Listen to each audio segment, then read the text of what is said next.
of applause just for the kit, surely. Yeah. I thought I'd go all out. For those who are listening to this and can't see it, I'm obviously wearing the bruised banana. Classic. It was in a cellophane packet before tonight, so... And you cracked it out? Busted it out. Oh, there you go, special occasion. Yeah. I've realised that I forgot my beer upstairs, so... Emergency, yeah, break in case of emergency. Hello everyone, how are we doing? Yeah, you can talk, don't worry, it's all right. Pete, you didn't know how your decorum, you're like, I don't know what to do here. No, it's cool, we're really excited about doing this, really excited. A live podcast, usually it's just 4 men in a confined space, you know, filling with angst throughout that hour. So, yeah, this is good that there's other people here, and it feels more legitimate, doesn't it? Yeah, I mean, it actually started out in producer Liam's shed, believe it or not. And it's actually described as a man cave, but I think that just always sounds really like a negative place. No one wants to be in a man cave, do they? You know, I mean, you can surely have better than that. Do you want to be in a man cave? Yeah. There's a bunch of men just going, yes, I like caves. We haven't really evolved from primitive days, have we? I like caves still. Right, shall we get the third member of the team out? I think so. Yeah. I think so. Well, listen, he's a former Arsenal Invincible, or still an Arsenal Invincible. You never lose it, do you? His name is Jeremie Aliadiere. He's got your beer and all. Cheers. Didn't bring anything for me. Cheers, mate. Thank you very much. Listen, lovely to see you. You too, guys. And everybody here. Nice to see you all. He's perked up slightly because, well, I've got to be honest, I like telling the truth. You know, earlier he was a bit moody. He's like, oh, I'm a bit tired. You know, he's had a pizza now and he's sorted himself out. Now, this is one of the first podcasts as well that we've done since the podcast has actually been out as well. And I was telling you earlier that my mates that have listened to it are all very complimentary of your accent. They're like, yeah, his accent sounds to nuts, mate. And Jeremie was like, yeah, cheers. Yes, all them years with the Arsenal boys at the academy. That's it. Just literally injecting you with a bit of a London Cockney twang. Yeah, that's it. You know, because we did coin the term Fringlish before, but I think it's more Frockney. Because it's a bit of a French Cockney twang, isn't it? A Frockney. He was Hector Bellerin before Hector Bellerin. Yeah. You know?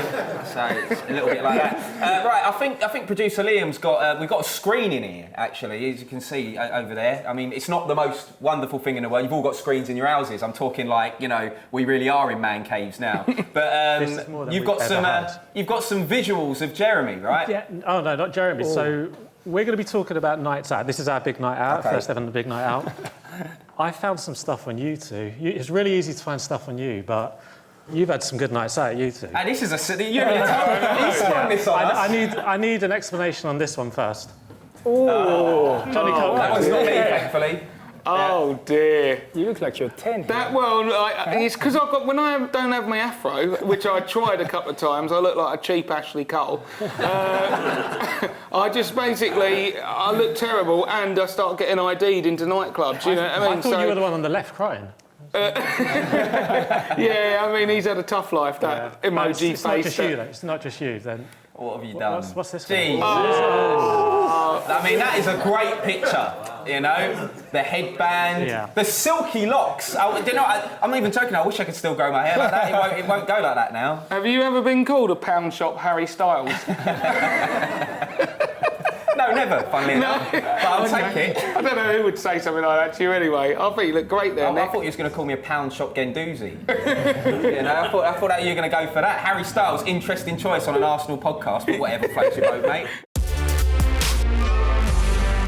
Anyway, let's get our guest out. Put your hands together, please, for Lee Dixon. Good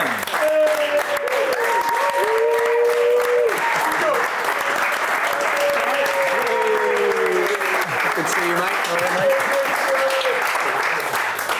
Talking of man caves, you've had me locked in a cupboard for about... Have you seen it up there? Absolutely minging. And he still hasn't had his pizza. I haven't had my pizza. Have you got my pizza? Is that right? Someone nicked his pizza. There was one floating around, and I think someone's had it. Just can't get the stuff. What did you order? I don't know, one with anchovies on it or something. I don't know. Who's had anchovies in here? Which one of you is it? I'm on to smell your breaths now. For anchovies, that is. Right. Well, listen, it's lovely to have you here. Great to be here. I'm just watching all my goals. I was prolific. Have you got the classic own goal? Is that on there? No, oh, thanks. No? We're on a night out tonight here, as we've already touched on, and I'm sure you've had some legendary nights out with that Arsenal squad that you were in. So just tell us about a few stories that spring to mind. What do you mean, Tuesday Club and all that? Everything. Anything you're comfortable talking about. Tuesday Club is a night at Wetherspoons, by the way, just to be clear. I'm pretty sure. The beauty about Tuesday Club was that everybody thought we used to go out every Tuesday and get absolutely left-handed. And that's not the case, because we went out on Thursdays as well. but we didn't have... Is that mine? No. More pizza arrived, it's not mine. Thanks for that. But we used to, basically what it boiled down to, we used to look at the fixture list and say, right, is there a time where we can have a team bonding session? And it was normally Tony who would look at the fixture list and go, we've got a free week there and we haven't got a game till the Saturday, so that's cool, we can go out on the Tuesday. And every Tuesday was a phys day, so George Graham used to have us in to do a physical at Highbury, so running around the track, doing lengths of the pitch, halves, horseshoes, all that lot, and then go in the gym and do a load of weights, then have a little five-a-side, and then we'd be done by 12 o'clock, 12:30, and so we'd all drive home. But it was a bit of a giveaway, because when we came into training in the morning, George used to come in with his kit on, looking $1 million, and stroll in and go, "Morning, boys," and we'd all have our best shirts on and our we'd look $1 million, and he'd go, "Oh, you're all going out, are you?" And we'd go, "No, just." It was like 9 o'clock in the morning on a Tuesday. It's a bit of a giveaway, and we used to that's when we used to train, and then we used to go to the Bank of Friendship pub around the corner from Highbury, have a few pints of Guinness, play darts with the locals, have a really good time. Then we used to go into going to Covent Garden. A bit of a thing then it was, a bit of a scene. I don't know if it is now. Anyone go out in Covent Garden anymore? No? And we'd go out and we'd go to TGI Fridays, have a few beers, and then kick on to some random wine bar somewhere. And at probably about 7, 8 o'clock, because we've been out since 1, I'm not a big drinker, so 7, 8 o'clock at night, I'd be like absolutely battered. I'd be like, right, I've got to go home. So I'd go back to, I used to live in St Albans then, so I'd go back to St Albans and I'd go, turn up and my wife go, "Have a good night?" "Yeah," and it was like 8 o'clock and I go, "Yeah," and I'd fall asleep. And then we'd be off on the Wednesday. So I'd go and play golf on Wednesday, go to training Thursday morning, all go back to training, see all the lads. And we go, "Did we have a good night?" I can't remember. And then the A-team, who I wasn't in the A-team, that was made up of Tony Baracus. Yeah. Correct, yeah. Dennis Bergkamp, because he wouldn't fly as well. No, exactly. So the A-team was obviously Tony Adams, Niall Quinn. What a drinker he was, by the way. Incredible. Boldy was kind of borderline A-team, and then whoever fancied themselves to be in the A-team on that particular night, and they didn't normally last that long. So come into training, and then Tony would be late for training, so we're like, right, where's Tony? So we kind of go, next minute a cab would turn up, and we'd be playing Tottenham on the Saturday or something, or whoever it was. It might be a big game, and the cab would turn up at Thursday morning, so one of the lads would go out, and Tony would be in the back of the cab in the same clothes that he had on the Tuesday. So I'd gone home, went to bed early, played golf the next day, went out to the pitches on the Wednesday night, and then came into training on the Thursday, and Tony was still out from the Tuesday afternoon. So we'd come in, we'd dress him, put his kit on, and go out training and try and hide him in the middle of he won't mind me telling you this, by the way, because it's all part of his, his therapy and everything to talk about things like this. So I'm not telling tales out of school. And then we kind of get hold of him, and then we go out jogging for the warm-up. So we'd have him like this. You can't see this at home, but I'm now jogging on the spot with Tony Adams on my arm, and the lads would get around him, and George would be like that, and he'd see Tony bobbing up and down in the middle, and he'd go, "Tony, get in." And he'd send him in because he knew he wasn't fit for training. And then we'd train Friday morning. Tony would come in, he'd be rubbish. And then we play Tottenham on the Saturday. And me, Nigel and Baldy at the time would spend all game trying to dig Tony out and stop him making a fool of himself on the pitch. And then I'd be absolutely knackered because I was covering him. I was trying to stop whoever it was on this side and covering it. And then in 5 minutes to go before the end of the game, the sponsor would go, and today's man of the match is Tony I'd look at Baldy and I'm going, I need to drink more. He'd win man of the match every week. Now, you guys were actually teammates at one point as well, you and Jeremie. With all of the Jeremie's ex-teammates that we've had on the podcast, we get them to kind of give us their first impression of what Jeremie was like, and I think we'll do it... As a player? And as a bloke, if it's worse. Yeah. We'll take that one as well. And then probably, Jeremie, your impressions of Lee after that as well. Just a chance to dish some dirt, really. Yeah. We'll take dirt from anyone. Right, well, so we'll do player first. I always tried to stay away from him in training. He was one of them. Because he smelt, yeah. No, because he was obviously... I'd stay away from the fast guys. My coach, when I was at Bury, always told me to stay away from the fast people, which, as a full-back, is quite difficult. That's kind of like their game, so it was kind of... And I wasn't slow, I was quite quick, actually. In my heyday, I was reasonably quick, and I was quick of mind, so I kind of made up for it. But, ultimately, playing against someone like Jeremie and Thierry, and they'll just ruin you in training because it's fun to them to make me look stupid. My weapon is obviously a massive big set of studs on my right boot. That's why I'm surprised. I'm surprised that you said you were trying to get away from me. I thought you wanted to kick me all the time. I did. I knew if I went near you, I'd have to kick you. So I tried to go away and mark somebody else. So if you were on the left, I would go on the right, and vice versa. So that's kind of like my fear of him was from day one. So you can spot the fast ones straight away and just stay away from them. As a bloke, he's all right. What about you, Jeremie? What were your first impressions of Lee? I was really young, obviously. How old were you when you signed? 16. Were you? So I was, but I don't and that think year, I trained. remind me that year, because... 99. Good year. I'm just trying to think Good year, Will Smith, Millennium. Yeah, Man U won the treble. Not good year. Not that great, yeah. Not talking about football here. I was also 35 then, so that's why I was staying away from you. How old are you now, Jez? I'm 36 now. So he's only a year older than you were back then, imagine that. I worked that one out. Yeah.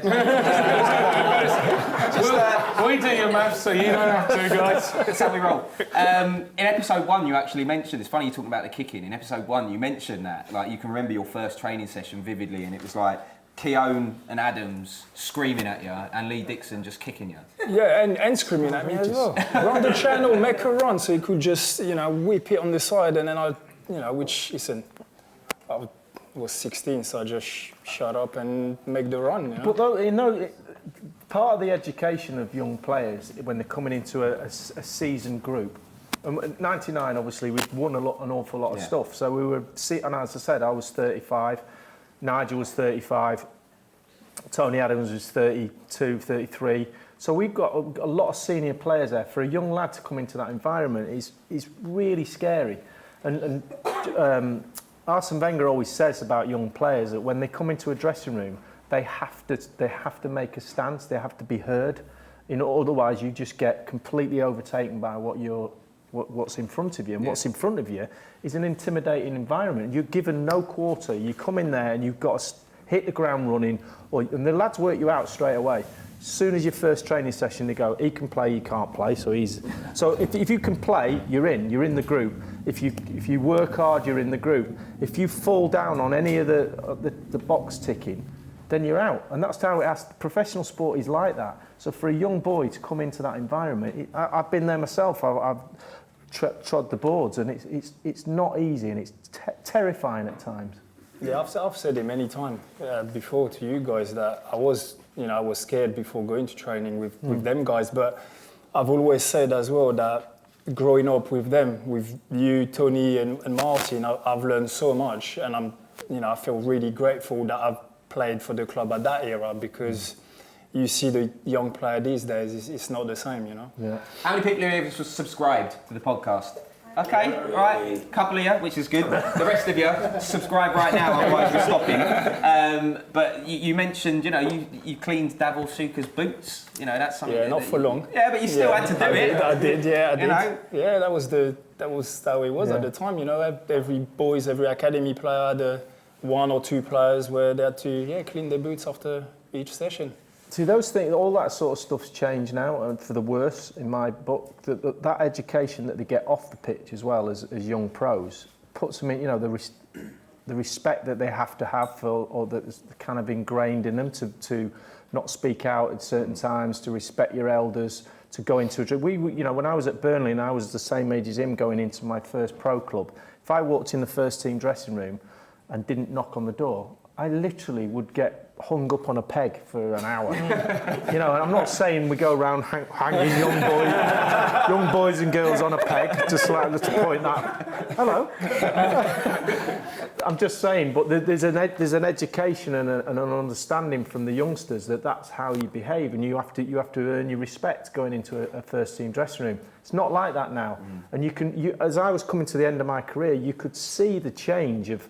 The kids didn't do the boots anymore. You think, well, it's not a big thing. It is a big thing because they took pride in making sure at Christmas time that those boots were as shiny as they could be.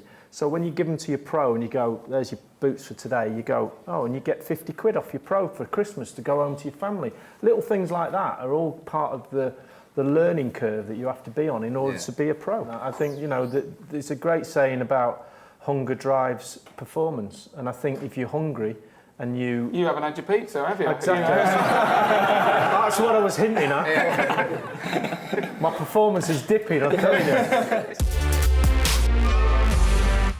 We're going to have to move it on. We're going to have to move it on to your big question, mate. So, let's run it. Johnny's question. What's it going to be? I mean, all of the money went into that. That's where the cash went, guys. Into Johnny's jingles. Right, so this is your unfiltered question. Well spent. This is the point of the show where Johnny gets to ask a question that none of us have seen before, including producer Liam, so he could say anything. So buckle up, Lee, because it's going to be for you. Oh, it's me, is it? Right. It is for you. Is this the pizza? Hang on. This is the pizza. This is the pizza! Oh, no, not with cheese on. It's a joke. Thank you. Thank you. My big question is that your pizza? It is my pizza. Actually, right, now, this is my big question, and I'm known for asking the real killer questions anyway, as listeners to the pod know by now. But we have a number of successful rap/grime artist fans like Wretch 32, for instance. Oh, yeah, no, Shout out to Wretch. Yeah, Bizzle, big Arsenal fan. Bizzle. Yeah. What's up, Bizzle? Lee, you strike me as a big fan of grime. Big fan of crime. Is that you want to describe Martin Keown's Michael Jackson? Let me stop you there before you go any further. Could you explain what grime is to me? Do you know who Stormzy is? Yeah, that guy. That's grime. That guy. Is that grime? Yeah. That guy, that guy. Now, that's grime, or even rap, yeah. And as I say, we've got a number of prominent Arsenal fans that are rappers. Right. If you were a rapper or a grime artist, what would your grime rap name be? It's a great question. I mean, it's a tough one to answer. So I would go... give me a couple of examples again. Who did you say? That's not a great name. Stormzy. Yeah, Stormzy. Wretch 32. Skepta. Skepta. I'd call myself... I'd call myself Dikanovic. Ooh. Dikanovic 2? Yeah. See what Dikanovic 2? No, I don't see what you did there. Anyone get it? Anyone? There'll be someone listening to the pod going, I see what he did there. Well, the two's obvious. Yeah. Dikanovic is nearly obvious for the first bit because my nickname was Dicko. Yeah.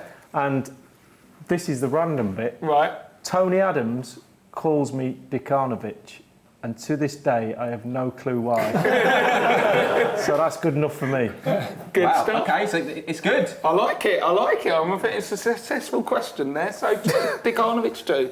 New album dropping soon.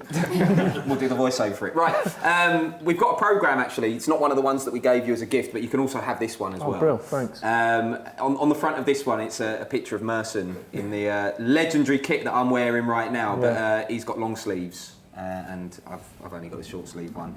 1992 against Coventry City, and you actually did an interview. Did I? In this programme. Yeah, I'll find it in a minute. Just, again, talk amongst yourselves while I look through the whole programme. So you didn't think of just remembering the page number? I haven't actually opened it to look properly yet. There we go, I found it. Okay. Right, okay. Oh, God, you're going to ask me questions about that. So we want you to see if you can remember the answers you gave in this interview from, as I say, 1992, November the 7th, 3 p.m. kickoff, rare on a Saturday for Arsenal these days, against Coventry. Right, okay. Favourite away ground was one of the questions. I would have said Goodison Park. Do you know what's funny about that? It's the wrong answer, and it's actually the enemy of those guys. You said Anfield at the time. Did I? Says it here in black and white. A lovely picture. I swear to God, I must have been drinking that week because I hated Anfield. Was this match on a Wednesday? I hated Anfield because we never used to win there apart from the famous one. But my favourite away ground was always Goodison Park because 3 reasons. We always used to win there. I always used to play well there. And it's obviously almost a replica of Highbury because it was the same architect. So that's why it was my favourite ground. So that bloke there, he's lying. Right. It's a little bit like Benfica now, isn't it? Benfica's like the same as the Emirates. Yeah. Benfica's ground, and if you didn't know, it is. Anyway, next question. What do you eat for your pre-match meal? Well, the actual answer might not be on there. Pre-match meal was always ham, cheese, omelette and beans. We'll give him that. We'll give him that because the answer is actually eggs and beans. I mean, your farts must have been rancid. Must have been next level. Yeah, but it was all right because I used to room with Dave Seaman and he had eggy farts as well. We had the same meal. Were you like connoisseurs? You'd smell each other. Oh yeah, that's a fine year there, Dave. Fine year. Do you know what's funny? Me and Jez went through these questions before we started recording. And Jez went to me, God, when I first came over here, all these players eating eggs and beans. I remember that, actually. I remember you guys eating beans, and I thought, what's that? I've never seen beans in my life. I came from France, we don't have beans. If I'd have had a few more beans on that in the semi-final against Giggsy, I would have caught him. But jet propelled. Best country you visited? Australia. Oh, the answer in here is Tobago, mate. I'm afraid. Surprised me. Fact file Lee Dixon. Well, now you've said Tobago, it was a lovely place. Right, next question, because we've got to rattle through these. Best moment in your career? 89. Yeah, league title in 89. It was an easy one. Worst moment in your career? Semi-final Tottenham. Oh, interesting, because this answer says getting a free transfer from Burnley. Well, yeah. Yeah, that was pretty bad. For all the Claret fans who are listening to an Arsenal podcast, what are you doing here? Favourite TV programme? Okay. What did you say back then? Well, is this 92? This was 92. I would have said probably Hill Street Blues. What even is that? You remember Hill Street Blues, Jasper, don't you? Oh, you're very... There must be another 50-odd-year-old bloke in here. No one's vouching for you. The actual answer you gave, unbelievably, is Coronation Street. Did you answer these questions? Did I know you in 92? She's got the programme at home. Favourite film? Still got it. Airplane. What an answer that is! He's remembered! Great answer! Right, we'll rattle through the last few of these. Favourite musicians? Stormzy. Dikanovic, Yeah. Favourite Favourite musicians? I was a bit of a rocker, so I would have probably said, I don't know, Deep Purple or Pink Floyd. Pink Floyd is what's written down in here. Yeah. See? It's a good memory. You're pulling it back. Right, I'm going to skip the next one because it's boring. What would you be if you weren't a footballer? Golfer. Someone in the audience knew the answer to that one. Look at that, straight That's my in. brother. Right. If you won £1 million tomorrow, what's the first thing you would buy? It's an interesting answer that you put in. Is that a question? I'm not making them up. They're in here. £1 million? Yeah. What would I buy?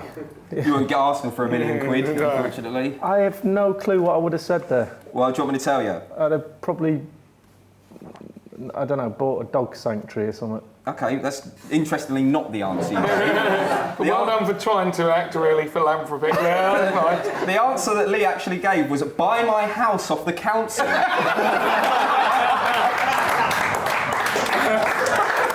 happened to your dog charity there?